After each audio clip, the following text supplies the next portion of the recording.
Joi. What's up? The Jawn Joi is here. Jawn Joi. The Jawn Joi. The young John. Young Jawn Joi. What's up? It's your girl Joy Live, the Jawn Joi. Now, I have a talented being in the building. You know, she acts, she sings, she can dance. You know, I think I kind of can act still, you know what I mean? I kind of can sing, and I can't dance for shit. But you can. What's up, Brie The Vamp? What's up, girl? All right, so I mean, I've been looking at you. You've been moving. You know, you got new music dropped. Shows South by Southwest. You just performed last night at, where'd you perform at? City Winery. Yep. Dope. It was really cool. It was dope. It was really, really cool. Kalina was on the bill. Okay. It was another really dope girl named Nat Taylor that was on the bill as well. We had a really good time. Had the band, the dancers, you know, the whole. All the works. All the works. It's an right. experience every time. Right. Yeah. So, I mean, what's performing like for you? Like, how was that? Like, what is your favorite part about performing? I think just feeding off the energy of the crowd. I'm a big person on just energy, period. Yeah. So just in like people I meet every day. Yeah. So when I'm performing, and especially when it's something so personal like your music, stuff that you write, and you see people are feeling it, it just really makes my day. Like I had people come out to the show yesterday that I didn't know that were coming. You know, I'm used to seeing my mom and, you know, my label people out or whatever, but it was literally people from Instagram that I don't text you and say, hey, come to my show, and they came, and I was like, oh, that's dope. That's really dope. Congrats on that, because that's always dope when you gain new supporters, and they don't know you personally, so it's like for you to come out and support me, it means a lot. Yeah. So I can't forget, January you dropped the Netflix film Stepsisters. Congrats on that. Thank you. Know what I mean? That's big. Thank you. That's really, really big. So how was that whole process? Like, what was fun about that? It was really cool. So you know, you repping the CAU today. Hey. You know what I mean? You know, so we got to shoot it on campus. I thought so. I was like, it looked really familiar. Yeah, I was like, that looked like well, Harkness. you know, they shoot right. They shoot everything over in the AUC now, but we shot it on campus. And I'm playing a girl in a sorority. I'm playing a neo in a sorority, and I'm a part of Alpha Pi at Clark Atlanta University. Okay. So that was just cool to just kind of literally be in my space where I, you know, grew up in Atlanta, and to be doing what I love to do. And so it was really cool. I learned a lot on set. I got to work with Shirley Ralph, which was cool because she's, you know, Black Hollywood royalty. Yeah. And Naturi Naughton was really dope. All the girls were really cool. So, yeah. That's really dope. What'd you learn from being able to, I mean, Naturi Naughton, she's booming right now with Power. And then also, I forgot her name, Shirley Ralph. Yes, like, I know her face. Right, yeah. Like, you say the name, I know the face. So, like, what was it like to be on set with them two? And, like, what you take from that? I would just say I watched how professional they were. You know, just, you know, when you have to cut and then kind of pick back up and, you know, nobody got discouraged. They didn't have attitudes. Nobody was a diva, you know, surprisingly, as much as with their experience and their resumes they might be able to be. They both were really chill, really cool. I don't know, just to kind of chop it up with them. I spent a lot more time with Naturi, of course. We only shot one scene with Shirley Ralph, but we had to have step practice with Naturi pretty much like every day for a couple of weeks. So. All right, so did that bring back some memories? Like, when was the last time you stepped before the film? Well, every time I go to Clark Atlanta, they always try to make me step, and I'm like, y'all have to understand, like I'm retired from this for a second, but it's been a minute, like really stepping. It's when I was in college, and it was an interesting process because when I got the role rather. They had already been rehearsing for 2 weeks. So I literally came in and had to pick up. Kind of behind. Yeah, very behind. They had already learned like 4 steps, and I had to just jump in and get it. And so the choreographers, AJ and Binky, who are like amazing, they gave everybody kind of like little names and stuff. You know how you do to kind of make it feel more real. And they gave me Hollywood. Why Hollywood? That's what I asked. I was like, why did I get Hollywood? And they were like, well, you're from Detroit, so, you know, there's that. I was like, well, thank you. So that's the hood. Yeah, and then they gave me Hollywood, just basically Hollywood, because I came in and I just picked it up. Yeah. And I was like, okay, I'll take that. All right, so Speaking of names, what was your line name? What's your line name? Confessions. Confessions. Yeah, because Okay. I was always in the studio. Literally. So was that like the play off of Usher? Yeah. Hilarious. Yeah, That was a I'm in the classic. studio, man. All right. So also speaking of names, where'd the Vamp come from in your name? You're Brie the Vamp. So like, where'd the Vamp come from? Well, Vamp is the title of my first project that Okay. I put together. It's been a year since that's been out. No, it's been a lot of years since it's been out. I put it out in 2012. Okay, cool. And that was like a project I put together with some people that I had been working with for a couple of years, and even went to New York and finished a couple records. And I named it Vamp because a vamp is a short intro into music, and I felt like that was my introduction into music. Okay. And also, you know, I want my music to be eternal and ageless, like a vampire. So Dope. it's kind of a play on both of those. Dope. Do you like scary movies? I mean, vampires. I love scary movies. Vampires are actually I'm my like, wait a favorite. minute. Oh no! But it's not a direct correlation. But I always tell people when they ask like, well, what kind of role do you want to play in a movie that's different? I really want to be in a horror film. Really? Yeah. Oh no! I think weren't we just talking about that the other day, Tamiko, about movies? When we talk about movies, I said I can't do horror movies. You can't watch them at all. I don't like them. I could do action. Now all see, action. I don't like this. I don't like Yeah, I the like spirit violence. ones, like the those poltergeisty. What's the insidious ones? Like I don't like those for real, cause that's a little too real for me. But like vampire movies, I'm like, I'm afraid of the dark You though, like which is Twilight? the crazy thing. Are you a I fan did of like Twilight? Twilight, but I like I like Twilight because Twilight. it's romantic. It's, Oh, okay. You know, I didn't take them serious. So y'all like Dracula. playing baseball, and the vampires playing I baseball. thought that was dope. You know, I like Twilight. You know what I mean? At first, I was judging everybody that I thought it was gonna be like the new Harry Potter, which it kind of was. Yeah, You know what I mean? But it was something I actually picked up on because I didn't like Harry Potter. I heard the books are even better though. I need I'm to not read the about to books. read. I heard that they're like amazing though, because Did you you get read 'em real at all? in depth. No, No. First of all, them books is like this. they really are. Who's They're like reading 1,000 this? pages.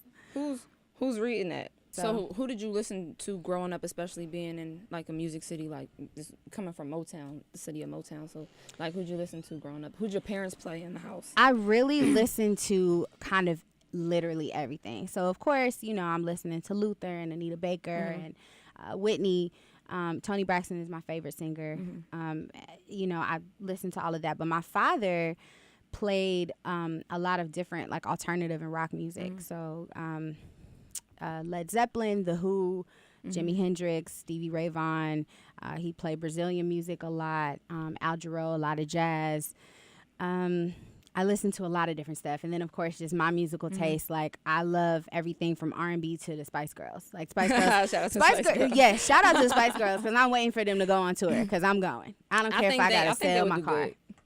Yeah, I think they would do good. I think they would too because it's a lot of people that love the Spice. I don't care if you're black, white, Asian, whatever. Like people love the Spice Girls. No, definitely. Yeah. So I mean, I literally grew up listening to everything. So that's kind of where I get my mixture of music from. So what inspired you to go into being an artist? Like, was there a certain artist where you were like, yo, I love her, like, I want to be an artist? Or was it just being around music, growing up, listening to it? Like, what inspired you to, you know, want to get into singing? I would say, well, okay, so I would say Tony is definitely one of them. I remember being a kid and hearing another Sad Love song on the radio. Like, vividly, I remember it.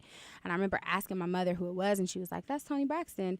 And I was like, I want to do that. And she was like, do what? I said, I want people to feel, I want to make people feel how I feel listening to that. And I was like 7 or something. I don't know why I said that, but her, you know, Aaliyah, I'm from Detroit, so Aaliyah is definitely. So close to my heart. Another artist who tragically passed away early, Selena. You know, just listening to the Spanish music, I thought she was just amazing. And just stage presence. I mean, you have the Madonnas, you have the Paula Abduls, you have the Janis, the Michaels, the Princes.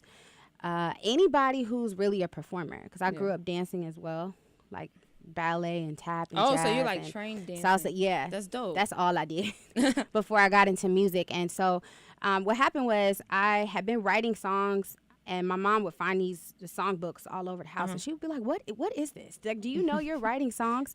And we had went to LA because I was going back and forth between LA and New York for acting. And we went to LA, and I told her, I was like, you know what? I'm kind of tired of acting. I kind of want to get into music, and that's when I started recording. I feel that. I feel that. Okay, so were your parent like? So obviously your parents were supportive of your career. Mm-hmm. Okay, that's dope. So, Freak for You, Mm-hmm. out now, new Mm-hmm. music. You talking some shit on there, Brie. Yeah. I'm always talking You shit. talking some shit. All right, so where'd the inspiration for the record come from? Honestly, I really wanted to make a record that was, I kind of joked today actually on my stories, and I was like, I've been making music since 2012. But I always, the love making music and the heartbreaking music is the easiest things for me to write. Mm-hmm. And honestly, I just wanted to make like a fantasy song. Mm-hmm. And, I thought it was cool. It was something obviously the fellas are going to like because it's, their girls are going to be singing it. But I also wanted to cater it to women. Everything that I do is for women. Like, if the guys like it, I'm great. I'm happy.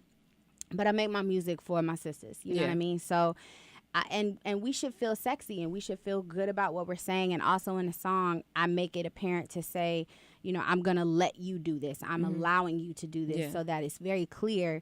You wouldn't be doing this if I didn't give you permission. Yeah. So when's the project expected to drop? This summer. We don't have a hard date yet. Okay. You have a name for it yet? Working on it. Working on it.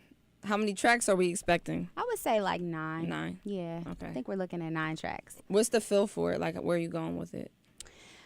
It's really going to be, I like to call it a journey to love. Okay. So it's learning how to love yourself, learning how to love others, what happens when you break somebody's heart, what happens when your heart gets broken, loving the world.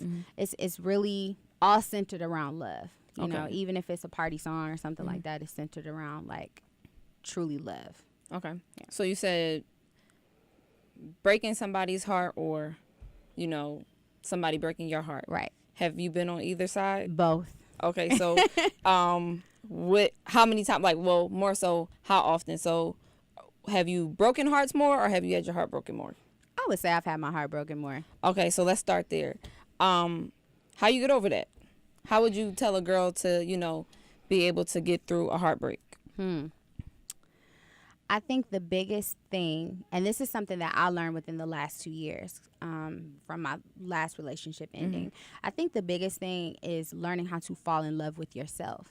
So I don't feel like I was in love with myself in any relationship prior to the last one that ended. And so taking time, literally dating yourself, spend time with yourself, go somewhere and read a book, or, I would never like really go and sit by myself and go do stuff by myself. And so I started doing that. And I also was a nanny at the same time. And I had kids that I was picking up like every day, taking them to soccer practice. And I got to do homework with you and cook with you and, cook for you rather, and wash your clothes. And I couldn't be in the sunken place. I couldn't be in my bed under the covers. So life had to keep going. Yeah, and that's the biggest thing. You got to realize life has to keep going. And 2, if you love yourself enough, then you're going to know if somebody does not care for your heart, then they don't deserve it. So why even beat yourself up about it? Y'all see that? Advice. Yes. All right, now the heartbreaking side.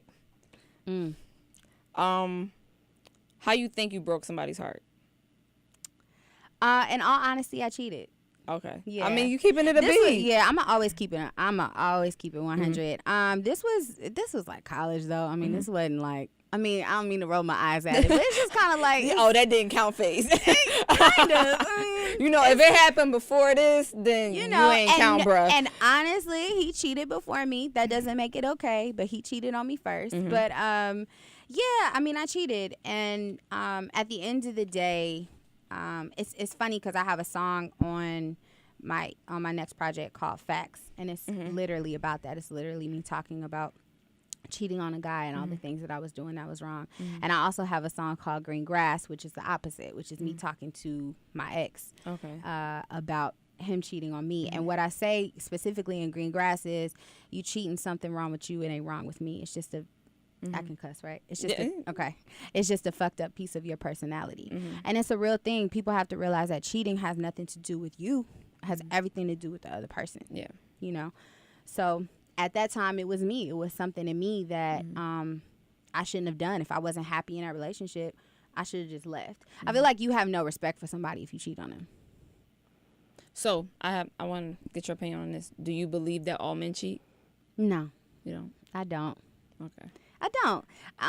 I don't, and I'm like super hard feminist too. I promise you. Like people think I bash men so much, and I don't. But I really don't think all men cheat. I think you have to look at the phase of the person too. You know, like I said, if you're talking about college, then maybe somebody did. But if we're talking about a grown adult, hopefully someone who realizes that like, hey, that wasn't cool, and I wouldn't want somebody to do that to me. You know, I don't think that that's like a man thing. I think that's an excuse that we give men is to be like, all men cheat. Yeah. No, that's BS. I don't think all of them do, but I think the majority. Maybe the majority do, but maybe the majority do because everybody just gives them a pass on it. Okay. You know. Okay, so I want to hop back into the music, but more so, well, actually, the triple threatness. Okay. Where do you find more happiness at? Like the dancing, the acting, the singing? Honestly, all three. I think dancing is a thing that I've kind of let fall by the wayside more, which I've been saying. I always say it every day. I'm like, I want to go back to dancing, just like take lyrical class or something. But when the music is stressing me out, I feel like, okay, I want to get back into acting. When the acting is very slow and I'm not getting auditions like that, you know, I know music is always there. So I like the fact that I can kind of teeter between both. You know, a lot of times people ask me like, would you rather be a songwriter or an artist? And I'm like, well, I'm going to do both. And they're like, and they kind of look at me like, well, you can't do both. And I'm like, well, why not? You really can though. Why not? Why can't I do everything? Because there's so many artists that then did the song for the other person, and they're all peers. It's like everybody be writing for each other. I never understand that, why people feel like you can only like super focus on one thing at a time. But I just believe in putting my hand in multiple pots, you know, and just letting them cook up, and which whenever boils that's the one I'm going to go with first. Yeah. All right. Now, I want to hop back into Stepsisters. Okay. There was a little controversy I'm hearing like about the movie, and more so Black Twitter as we call it, right? And it was more so about if anybody doesn't know, hasn't seen Stepsisters, for one, please go check it out. It's on Netflix. Yes. All right, but it's about a Black sorority leader going and teaching a white sorority leader how to save their chapter, and she like teaches them step moves, right? Okay, so there was the backlash was from, you know, giving out the secrets. And do you think anybody was overreacting, or do you feel like somehow you were caught in between the film and then also yourself being part of an organization, a sorority? Right. I mean, it definitely has been a little difficult, and I definitely can see both sides of the spectrum. I've engaged in a couple conversations about it, but I'm not going to get in arguments with people on social media. So it'd be life. Like, seriously, they would be on there for hours, and I'm just 12 hours later, I'm like, girl, you still typing. You still tweet me. Okay. So what I think people have to understand is we have to be careful of our language. So a lot of people like to say, oh, it's cultural appropriation. When you're appropriating a culture, rather, that means that you're taking something and you're claiming it as yours. And you're saying, well, you know, I've got cornrows in my head and I've never seen anybody with cornrows before, so I've created this. Kardashians. So I felt it was going that way, you know what I mean? You know, with the box braids, and feel me? And a lot of times that happens. That's cultural appropriation. Cultural exchange is when we're exchanging ideas and we're exchanging our culture. Would you think that it was cultural appropriation? For example, I learned salsa dancing when I was growing up. Okay. My little brother takes karate. A lot of people go and take belly dance class. Like other cultures go and take African dancing. That's cultural exchange. That's not, there was nowhere in the movie where these white girls in the sorority are like, this is our thing and we created it and we invented it and now it's a thing. That never happened. What the purpose of them learning it was so that they can learn how it is to have a bond and be sisters. I mean, they're already in this organization, so you can't make them do something else. But stepping literally is like that. I mean, you guys have to be there. at all hours, of the day or the night together. You're sweating together. You have to be one. You have to sound like one. And that was the purpose of her having to teach the girls, is that they were, they didn't have any type of real bond or sisterhood, but they're in the sorority. So I understand why people are upset with it. I don't really feel like it was giving away any secrets. It wasn't like a Burning Sand situation where it's about pledging and that kind of thing. There's nothing in there.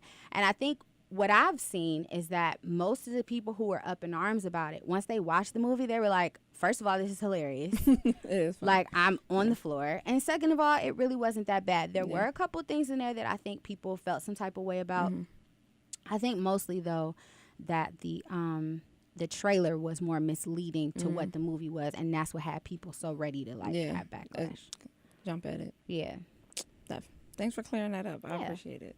All right, so music's coming. Project coming this summer. Yes. Be looking at like 9 tracks probably. Yeah. Freak for You is out now. Yes. Go cop that. Yes. Stepsisters is on Netflix right now. Streaming 200 countries. Lit. All right. What else is in store? What else do you want to get into? Just more performing, honestly. Like, I'm really in performance mode. I've honestly had a show like almost every week, which is a blessing for like the past couple of months. Every week, every 2 weeks for the past couple of months, and I'm just on a roll. I want my show to just continuously grow and get better. I want the audience to grow and get better, and I'm looking forward to that. I'm just in the studio writing all the time. Even though I feel like the project is done, I'm constantly in the studio writing. Yeah. Until it's out. It really, this is very true, because I could make a song tomorrow and then they'd be like, ooh, that's going on there. We're going to swap this one. Or we're just going to put it on there. I'm ready to write for other artists, though, as well. Just get in the studio and get some placements on other artists and do other movies and stuff. I'm happy to be able to do this. Yeah. It's been a very, very, very long time coming, and I finally feel like things are starting to move for me. So I just want to work. That's it. I see you out there. I see you grinding. I wish you nothing but the most success in the world. Thank you. And I'll tell everybody where they can find you at, so they could catch your next show, catch the next song, project, movie, whatever it is that Brie is doing. Yes, you can find me at Brie The Vamp on Instagram, Twitter, Snapchat, all of that. That is BrieTheVamp. You can check out my music and music videos at IamBrieMusic.com. I have to give a big, huge shout out to Top Floor Entertainment and Uptown Studios. They holding me down. Miss Tamiko Hope over here. Hey, shout out to Tamiko. Yeah, I have to give a big shout out to them. Thanks, Brie. Thank you.